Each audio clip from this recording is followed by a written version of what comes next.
আমাদের সাথে বৈঠকের সময় মাননীয় প্রধান উপদেষ্টা একটা কথা বলেছেন যে নির্বাচন তো দিতে হবে, সেটা ঠিক আছে, আমি তো বলে দিছি আইন শৃঙ্খলা পরিস্থিতি নির্বাচন কমিশনারদেরকে বলেছি প্রস্তুতি নেওয়ার জন্য, কিন্তু একটা হলো যে নির্বাচনের যে পরিবেশ সেই পরিবেশটা আসে কিনা। আইন শৃঙ্খলা রক্ষাকারী বাহিনী, উনি বলেছিলেন যে আইন শৃঙ্খলা রক্ষা করা শুধুমাত্র আইন শৃঙ্খলা বাহিনী সেটা পারবে না, জনগণকেও এখানে সহযোগিতা করতে হবে। আর জনগণের সাথে যোগাযোগ হলো রাজনৈতিক দলগুলোর সাথে, কাজে রাজনৈতিক দলগুলোরও এখানে একটা ভূমিকা পালন করতে হবে এই নির্বাচনের যে পরিবেশ সেই পরিবেশটা রাখার জন্য।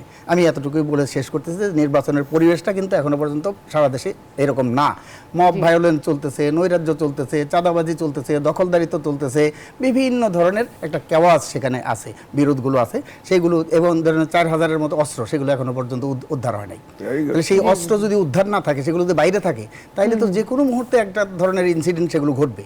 তাহলে সেই অস্ত্র উদ্ধারের প্রক্রিয়া, ইভেন আমরা তো মনে করি যাদের লাইসেন্স করা অস্ত্র আছে, বিভিন্ন সময় আমরা দেখেছি 90-এর অভ্যুত্থানের পরেও আমরা প্রেসিডেন্ট শাহাবুদ্দিন সাহেব তিনি বলেছিলেন যে অবৈধ যে অস্ত্র সেগুলো উদ্ধার করার জন্য অভিযান চালাবেন, এবং যাদের লাইসেন্স করা অস্ত্র আছে তারাও সেগুলো জমা দেবেন, পরবর্তীকালে তাদেরকে সেগুলো ফেরত দেওয়া হবে। তো সেই কাজ কিন্তু এখনো পর্যন্ত করে নাই, কাজে সেই জন্যই নির্বাচনের পরিবেশটা এখনো পর্যন্ত সেখানে কনজিনিয়াল যে একটা পরিবেশ, সেই পরিবেশটা হয়নি।